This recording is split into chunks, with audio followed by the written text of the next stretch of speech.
Bueno, el hebreo bíblico también se puede entender en diferentes etapas.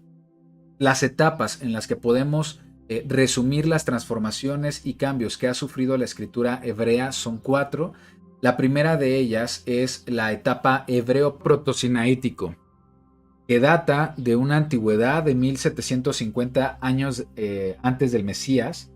Luego tenemos el hebreo fenicio o paleohebreo, que tiene una antigüedad de 1000 años antes del Mesías. Luego tenemos el hebreo tardío, con una antigüedad de 400 años antes del Mesías, y el hebreo cuadrado, con una antigüedad de 500 años después del Mesías. Vamos a ver algunos ejemplos y evidencias históricas que tenemos de esta escritura para navegar a lo largo de la historia y a lo largo de estos cambios que la escritura hebrea ha sufrido. Hebreo protosinaítico. Es una escritura para representar la lengua de los antiguos cananeos y corresponde a aproximadamente el siglo XVII antes del Mesías. Es protosinaítico porque el nombre deriva de la montaña del Sinaí, es decir, es una escritura anterior a los eventos que acontecieron en el monte Sinaí. De ahí que muchos afirman que esta escritura que vemos en la imagen es la misma escritura que se utilizó para las 10 palabras en las tablas del pacto, o lo que conocemos como los 10 mandamientos que fueron escritos en piedra. La característica es que se trata de símbolos o jeroglíficos, que es el origen de todas las letras en el hebreo, y que nos aportará mucha información sobre el significado de las letras y el propósito de cada palabra en hebreo. Aquí en esta imagen tenemos las inscripciones de Wadi el-Ol, o Barranca del Terror, descubierta al sur de Egipto. Es una frase en protosinaítico encontrada en una piedra en el desierto. Se trata de las inscripciones semíticas más antiguas encontradas, por lo que resulta muy interesante que, a pesar de que se trata de una escritura muy antigua, puede hacerse una comparación con el hebreo moderno, como vemos en la imagen de la derecha, y es sorprendente que se pueda interpretar perfectamente lo que dice. Esta inscripción diría en hebreo: el vino es más abundante que la luz del día, el panadero que un hombre libre. Esto nos enseña que el hebreo conserva el significado desde tiempos antiguos. Luego tenemos el hebreo fenicio, o también conocido como paleohebreo. La escritura protosinaítica evolucionó en lo que ahora conocemos como hebreo fenicio. Surgió en la tierra de Canaán, que es el área geográfica que se convertiría en la tierra de Israel, y por su origen semítico es un alfabeto consonántico, es decir, solo se escriben consonantes. Se utilizó para escribir el fenicio y otras lenguas cananeas. Era una escritura compartida por otras culturas, entre ellos los moabitas, los edomitas, los amorreos, los hebreos, por supuesto. Y aquí tenemos el ejemplo del calendario de Geser. Es una tableta de piedra de esta ciudad de Geser, que es una ciudad de origen cananeo, y podemos notar cómo es posible su transliteración a la escritura hebrea y por supuesto al español, lo que demuestra una vez más que el hebreo conserva su significado. En esta tabla podemos ver la traducción, lo que hace evidente que se trata de un sistema de calendarización de siembra y cosecha. Ahora te presento la estela de Dan, o estela de Casa de David. Se trata de varios fragmentos de aproximadamente 900 años antes del Mesías, y también encontramos una comparación con el hebreo moderno. En la parte izquierda vemos la escritura fenicia, comparándola con cada una de las letras del alefato, y también vemos cómo el significado se conserva.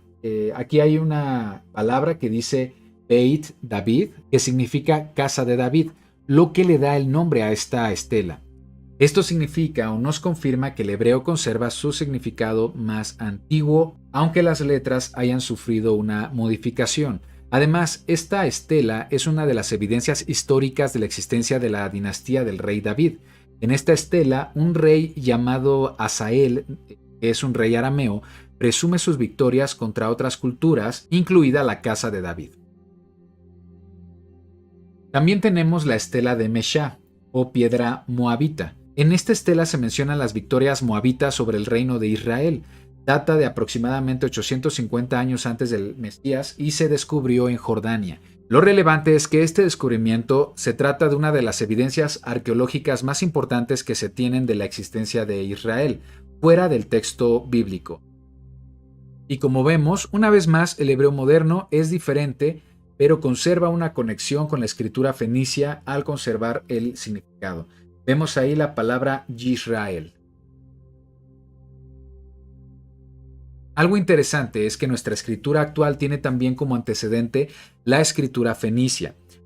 Aquí te muestro la evolución que ha tenido el alfabeto latino, que es el alfabeto que nosotros manejamos en español, y tenemos aquí el proto-sinaítico como origen, de la cual se desprende la escritura fenicia. A este idioma se le llamó hebreo fenicio o escritura fenicia por parte de Grecia, ya que fueron los fenicios los que introdujeron este alefato al territorio griego. De hecho, podemos hacer una comparación de la escritura antigua griega y podemos comprobar que este griego antiguo o arcaico tomó como base la escritura fenicia para su alfabeto.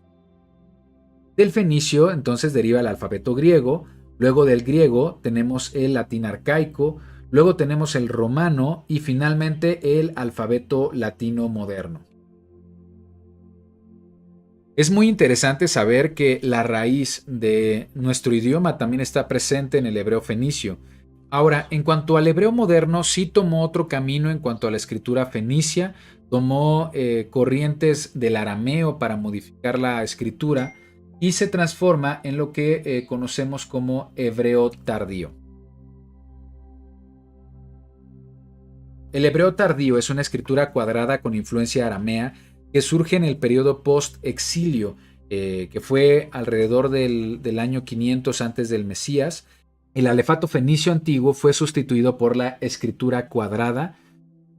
Las evidencias con las que contamos son escrituras de los rollos del Mar Muerto, escritos con este alefato, que datan de los siglos II, el siglo I antes del Mesías. En este caso tenemos una porción del profeta Isaías donde podemos ver el nombre del creador que se muestra en la Torá, Yud Hei Vav Hei. Es curioso que en uno de los escritos descubiertos en el Mar Muerto, corresponde al libro de Salmos, el nombre del creador no se escribió en hebreo tardío, sino en hebreo fenicio. Es decir, en un texto que en su totalidad está en hebreo tardío, solo el nombre del creador se respetó en fenicio. Eso habla del respeto que tenían por el nombre santo, el nombre Kadosh. Para quien ya conoce el hebreo moderno, que es lo que vamos a aprender en estos videos, no le será difícil identificar las letras, incluso las palabras en estos textos antiguos, ya que el hebreo tardío es muy parecido al hebreo cuadrado.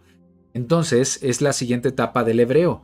El hebreo se estilizó hasta lograr lo que hoy conocemos como hebreo cuadrado o moderno. Deriva del hebreo tardío y comenzó a partir del año 400 después del Mesías. Muchos textos judíos que se conservan desde el siglo IV cuentan con esta escritura, inicialmente sin vocales, y a partir del siglo X tenemos escritos en hebreo con vocales, que son los puntos y marcas que podemos ver debajo de las consonantes. Estos textos con signos vocálicos, llamados nikudot, se les conoció como textos masoréticos y son los textos que se han utilizado para muchas traducciones que tenemos de la Biblia.